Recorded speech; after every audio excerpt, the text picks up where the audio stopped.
Yo, what is going on, guys? Winter Kills here, and welcome to a brand new locals feature match. Here we are in round one for the week. We have Pure Punk on the left versus Spright-Tri-brigade on the right. This match has a little bit of like a technical error to it. A little bit later on, I'll try to explain it the best I can when we get to that point, so you guys aren't like super lost.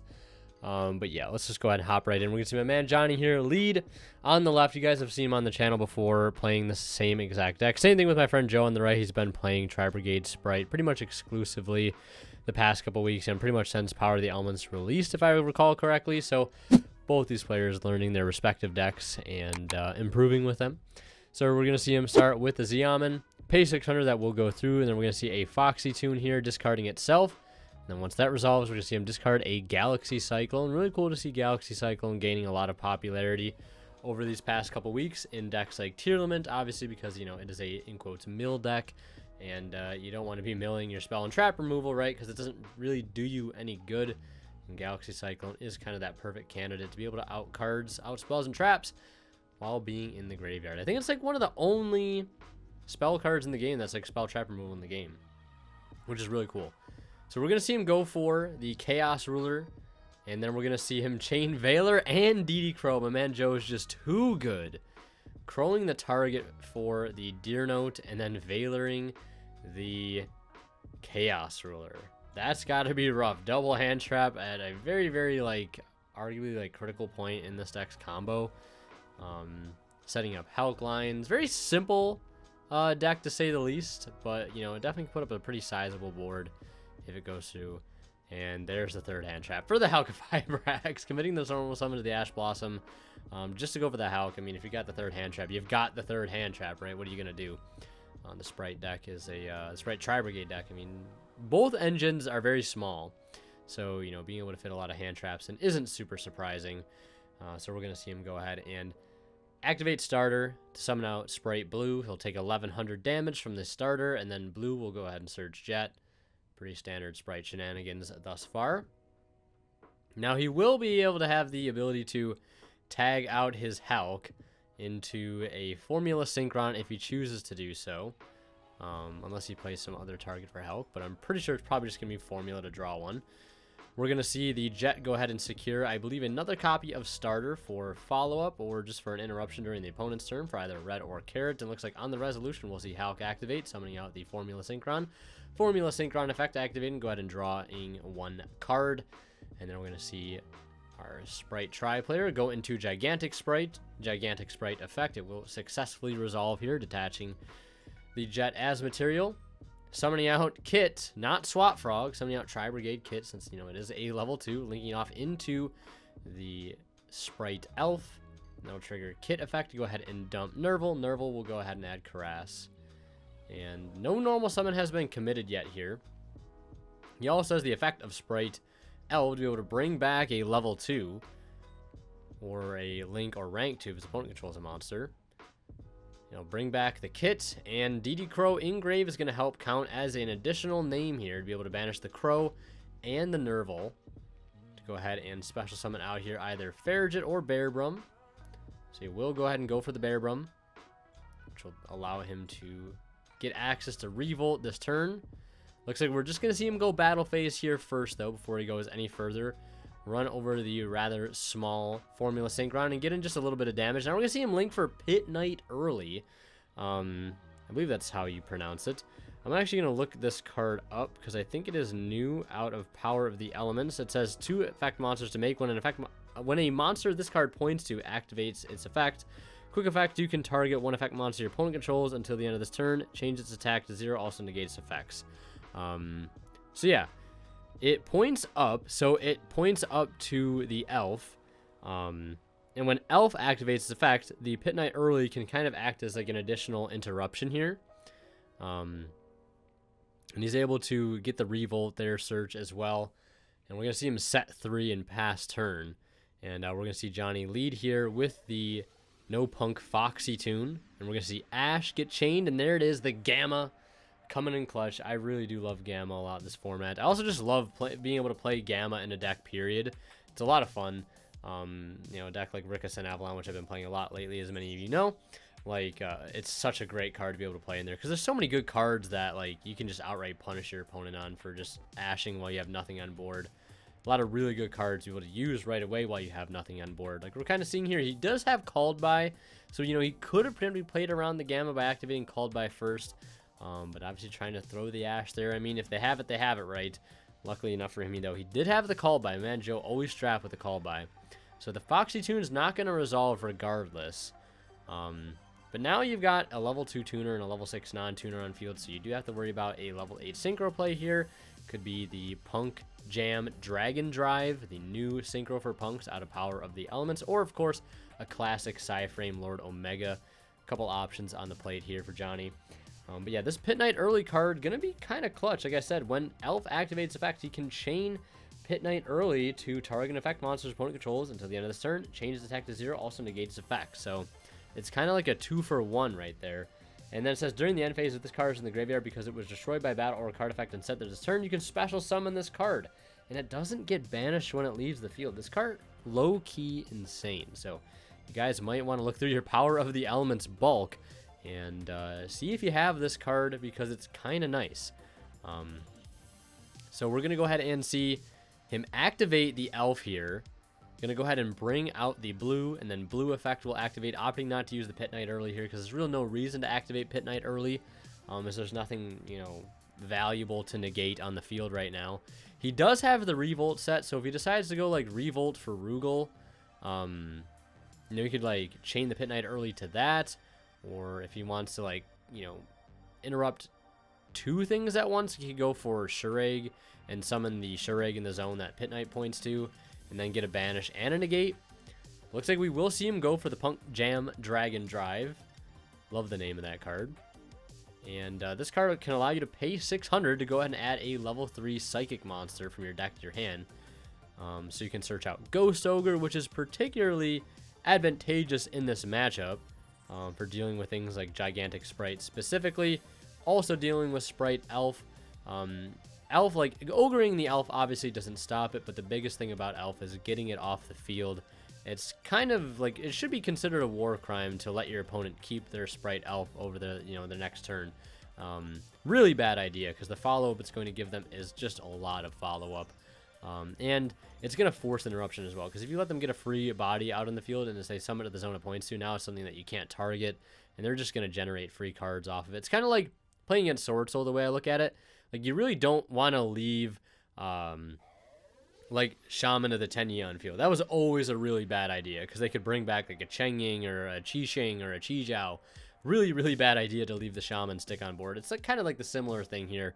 The only, like, benefit over, you know, Elf over, like, something like Shaman is they have to discard, whereas, you know, Elf, they don't. So it looks like we're going to see him just go ahead and revolt for 3 here. And going to go for the Rugal, and we're going to see a turn player Nibiru. Something you don't really see too often in Yu-Gi-Oh! Nowadays. It's, well, I don't know why I say, like, nowadays, like, it happened a lot in the past. I mean, I guess it kind of happened, like, sometimes in the past when Tri-Brigade was, like, at its height. Because, you know, they could, like, play into the Nibiru by revolting for 4 and then going for Shureg, which was 5th summon. But yeah, I mean, the Sprite deck does summon a lot in your turn. Like, you know, off of Elf, off of Starter, off of Revolt in this case, you know, all the bodies it brings back. Like, getting Nibiru'd on your opponent's turn has got to feel pretty weird. So yeah, we're going to see him just follow up the normal summon here. For the Xiamen, Xiamen will pay 6. Go ahead and search out a copy of the Madam Spider, which is similar to, you know, Xiamen pay 600 at a Punk Trap. And then we're going to see Deer Note activate in hand. And then we're going to see him Synchro 8. He's already gone through Dragon Drive. He's already gone through Chaos Ruler, so we'll probably see an Omega here. And then we're going to see the Deer Note target the Madam Spider to go ahead and bring back. And you can pay 6 here to go ahead and add a Punk Trap. Now, I figured I might as well just bring this up right now since we're approaching the technical error. Something happened to my camera. I don't know what it was. It just stopped recording. I don't know if somebody bumped the plug out of the wall or whatever. I'm assuming that's probably what happened. I should have had the battery, and in case that happened, it would still run. But basically, the camera's going to stop recording for a certain amount of time. Luckily, I looked over and saw that it wasn't recording and started recording, like, as soon as possible. So I think they're calculating stats of the token right now. I think my man Johnny here is going to bring back the Chaos Ruler, synchro with the Chaos Ruler and the Madam Spider into the Psychic End Punisher. And then he's going to use Psychic End Punisher effect to banish the nib and the token. And something's going to happen in the battle phase. I think he starters for a carrot to block damage. And then we're going to see him take like 28, I think, from the Omega and pass turn. And my man Joe is going to lead with the normal summon of the Kit, which we know is in hand, and the Jet, which we also know is in hand. So I think that's how that plays out. See, everything's going to change here. Looks like on the normal summon of the Kit, we're going to see him chain the Omega. Omega to go ahead and rip a card, which is the card he drew for turn. What looks to be the Ash Blossom and Joyous Spring. Or he might have done it in response to the Kit. I think it was just on the normal summon or resolution of the Kit. And then we're going to see him special summon Jet here. Jet's going to go ahead and add a Sprite Spell or Trap, looking at Smashers here. But might go ahead and grab Starter instead. I think he ends up going for the Starter here, but doesn't really make... well, I guess it could make a big difference here since he could get another body out in the field because of that. But I hopefully I explained the loss of information there, what happened between the cut and now.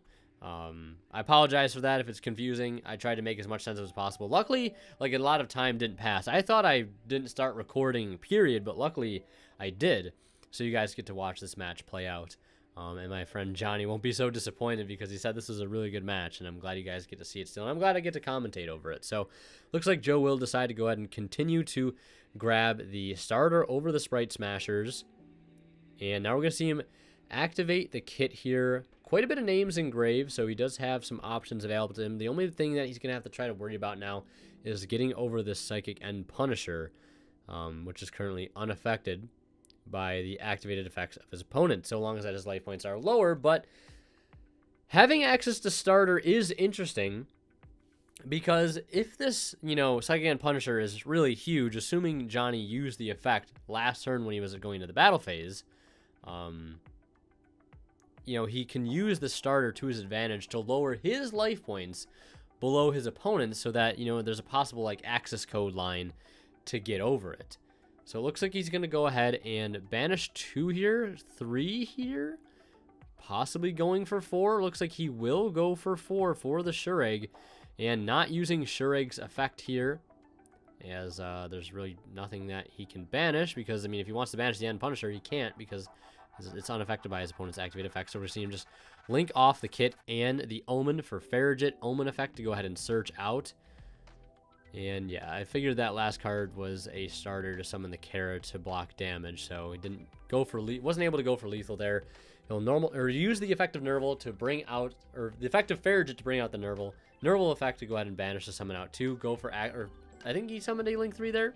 Yeah, go for access code effect to go ahead and target a Link 2 engrave, so it's at 43, and then Sprite Blue will bring him below his opponent's life points so that he can use the access code to out the Psychic End Punisher, and that is going to be the end of Game 1, and we head into Game 2. Really grindy and very interesting Game 1 there. So everything's, again, it got a little confusing. I tried to make it clear as possible is what happened. So we're into Game 2 now. Johnny's going to go first here, leading with Emergency Teleport.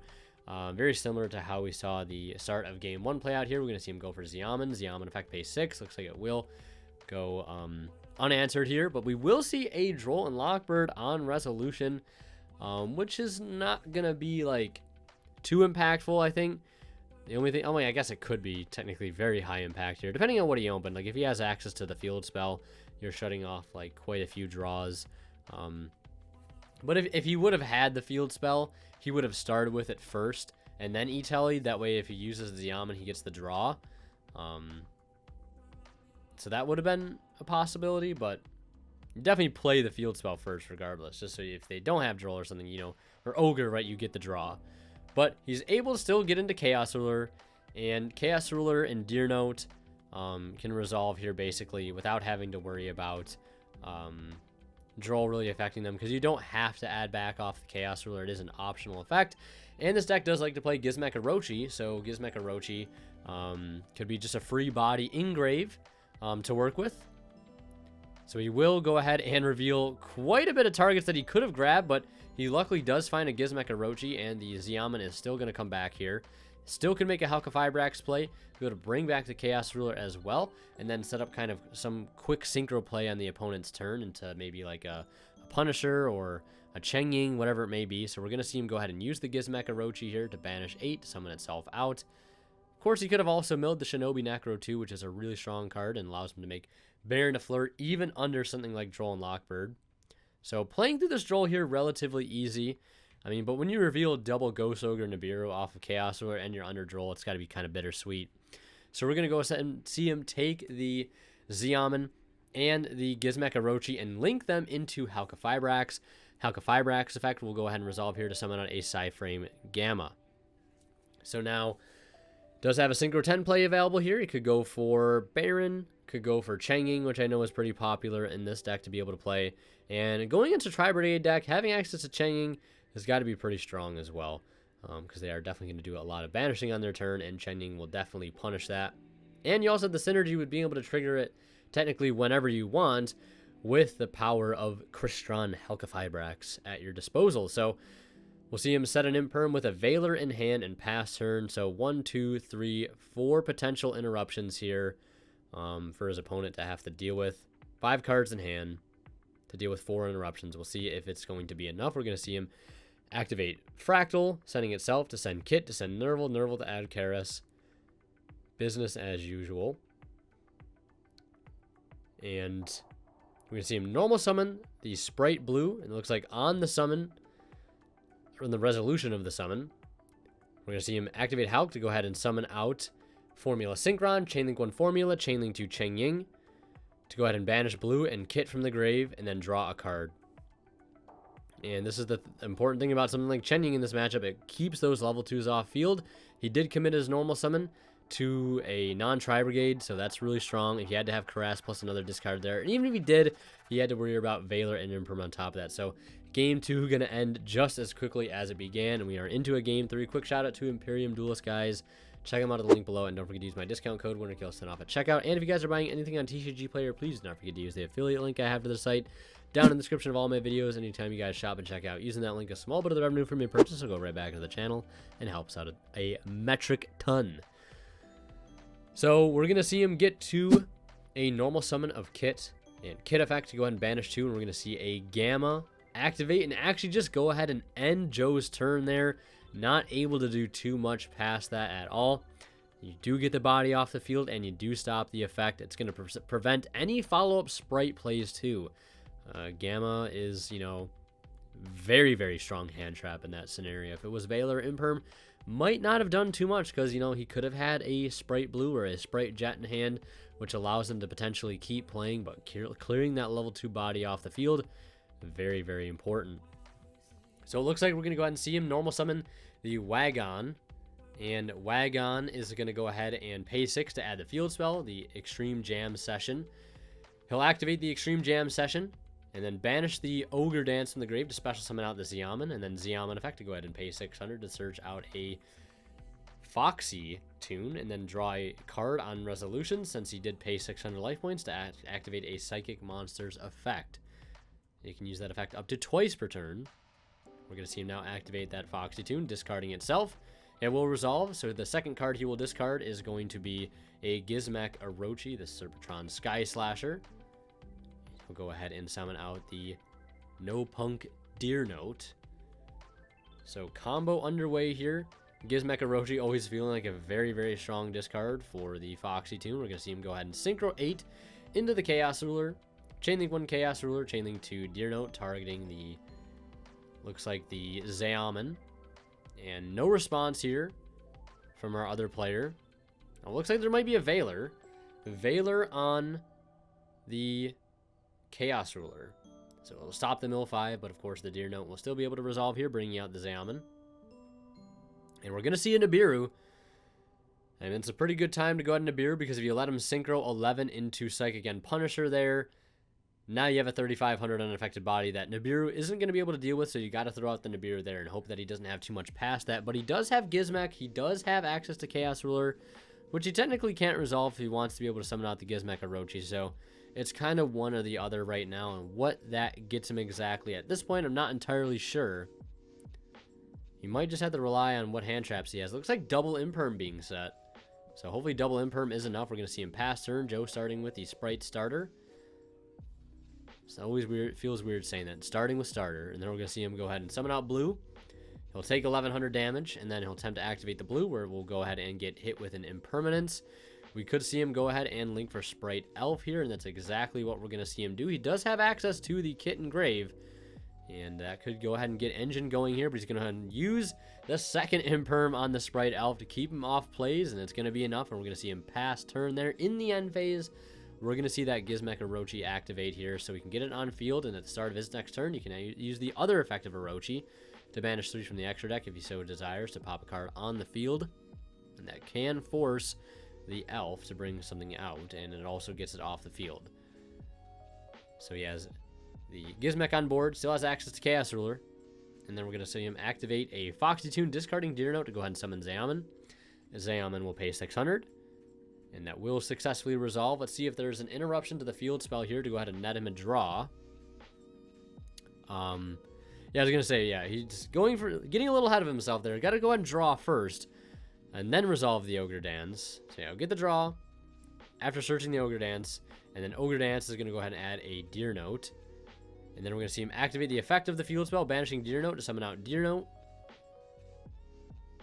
And could either see a Halqifibrax play here, or we could see a Synchro 8. Really depends. See him go ahead and get rid of the Zeoman and the Deer Note. And is it going to be a Hulk, or is it going to be a Dragon Drive? Looks like it will be a Dragon Drive. Looks like Dragon Drive effect and the effect of Deer Note. Go ahead and summon out the Zeoman. He'll go ahead and pay 8 or pay 6, not pay 8, pay 6 to search the Ghost Ogre, and he'll get to draw off the field spell. And then he's going to go ahead and Synchro 11 into a Psychic End Punisher, down by 1100 life points right now. So now he is safe from Nibiru, who's going to pay 1000 life points to banish the Nib token and attempt to banish the Sprite Elf. And in response, he's going to chain Elf and then chain Nib. So Nib will resolve getting rid of everything, and then Elf will resolve summoning out the Kit. And then the Psychic End Punisher tries to resolve as much as possible. And now, with the field the way it is, he's going to go ahead and summon out a Pankratops. And Pankratops is going to come down alongside the Gizmek Orochi. And I'm not sure if there should have been a token on his opponent's side of the field. But he didn't tribute anything, so, well, he tributed his own monster, so I think he should have gotten a token there to prevent, like, the Pank from coming down. I'm not entirely sure. They might have missed that, unless I'm missing something, which is very possible. Ogre Ash still in hand. It looks like that is going to be the match. Punk taking it 2-1 there. And last but not least, a huge thank you goes to our Divine Level channel members who are Twitter 0226, Pony Start, Cadillacs84, Justin Lamb, HG8 Cyber, and Mango. Thank you guys so much as always for your extremely kind and generous support of the channel.